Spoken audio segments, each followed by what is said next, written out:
G'day folks, taking a break from riding for a day here. We got an issue with, guess what? Yeah, rust bucket's back.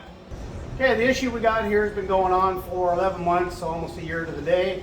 It happened when we did the road trip to pick up the rat rod. I blew the center hanger bearing out of that drive shaft.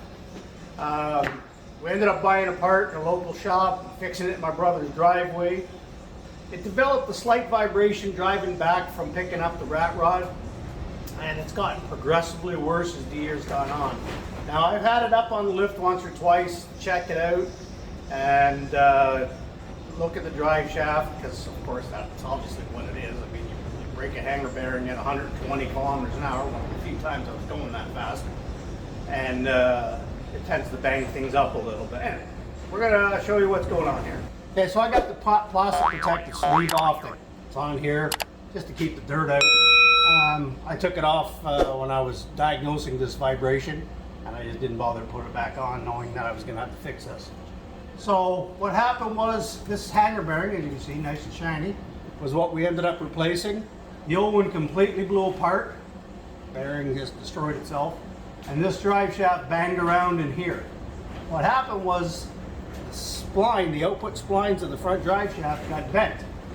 So it's almost impossible to tell just by looking at it. It doesn't look bent, but until you rotate it, and you'll see that the tip, where the spline goes about here, is out by just a bit. And what that does is it causes all of this to rotate off center and cause a nasty vibration. Up to 60 kilometers an hour, 40 miles an hour, it doesn't shake much, not really noticeable. But as soon as you hit that speed and above, like I said, it got to the point where it's not drivable. You know, something's going to break, and it'll probably be my transmission or my rear end bearings. So what we're going to do here is I'm just going to put a magnet base, if it'll stick to the rust here on rust bucket. See if I can get a dial indicator on here. And I'll show you how much it's out. And I'm not going to bother centering that dial because every time I touch it, it moves. Mikey's going to rotate our wheel here. Right there. Okay, so we are about 30 thousandths of an inch out. It doesn't sound like much, but when you're talking about all this weight, that's 30 thousandths that way and then 30 thousandths this way. So 60 thousandths of an inch is actually how far that'll be out. And that's a pretty noticeable shake. All right, what we're gonna do here, Mikey's gonna get his hands dirty. Leave the transmission in neutral to make this easier because those top bolts are a pain, and we want to rotate them down to here to get these.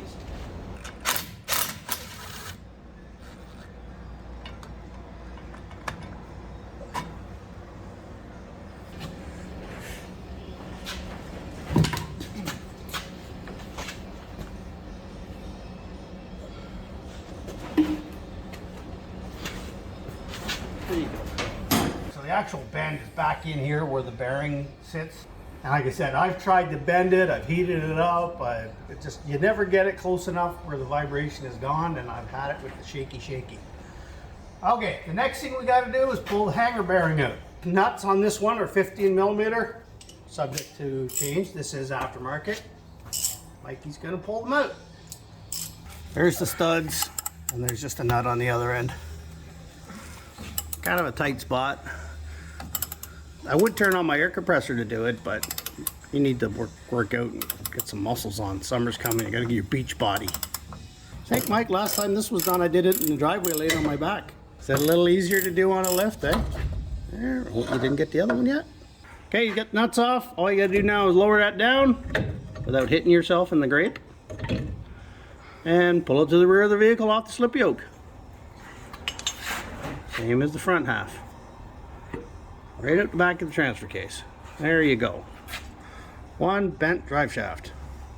Okay, in case anybody's wondering, there is a master spline on these Chevys. Okay, it's right there. You can see it's like one of the teeth is just cut out. That has to line up properly with the output shaft on the transfer case, or you're never getting it in. Line it up. There you go. Once it's in, it's in. You don't have to hit it, pound it, nothing like that. All right, now we're just going to pull this back, get that lined up. Mikey's going to hold it. Got some brand new bolts. As for the money, they didn't bother to give me new bolts. Alright. Throwing things, look at that. What the? No, I don't know what you're talking about. Mm-hmm. You threw a wrench at me. I'm telling your mom. No, I didn't. That's just a pocket for rust, so I put the threads down so they don't get so darn rusty. And on this, you can see here the black line. That's your master gear. That is not grease. That is actually painted that way. So we have to find the master spline on the back drive shaft and line those up, just like we just did. Okay, this one here has a longer houdini, and it doesn't use that accordion plastic thing. This is a greasable slip yoke. The arrow that they put on, I just noticed that. It's perfectly in line with that master key, and there's an arrow on this. So this lines up with that, so we're basically like so-ish. Okay, this way, right there. Lovely. And I'm just putting a little grease on the end here so it'll slide into this rubber boot. And so the Dorman kit comes with all your universals pre-installed. So literally this is about as easy as this operation can get. Alrighty. Okay, perfect fit back here. Mike's gonna go ahead and bolt that on. Alright, so the drive shaft is in. I have to grease this, and well, first I got to get this little rubber cup on the end to actually go over the end of the slip yoke so that I can put some grease in here. We got our dial indicator put back in just like before. You can see we're no more than 3 thousandths from one side to the other.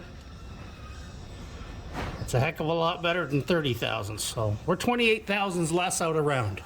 Okay. Yeah, no, that's all right. Put it all the way down. Look at that driveway. Yeah, it's spring. Oh my goodness, look at this driveway. Oh, got some green in there, bud. Oh! Oh! And people ask why I didn't put the rat rod lower.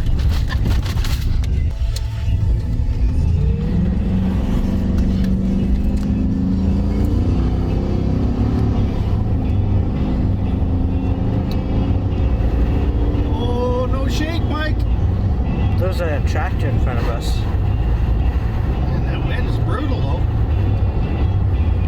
Thought that was you blowing.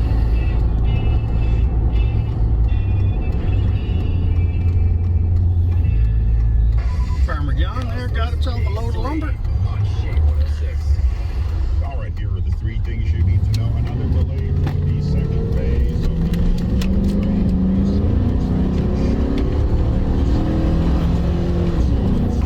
So there's 100 kilometers an hour and it's not shaking in the least, so we got that one licked. Anyways, we're gonna head home and get cleaned up. Like, comment, and subscribe, and we'll see you on the next one.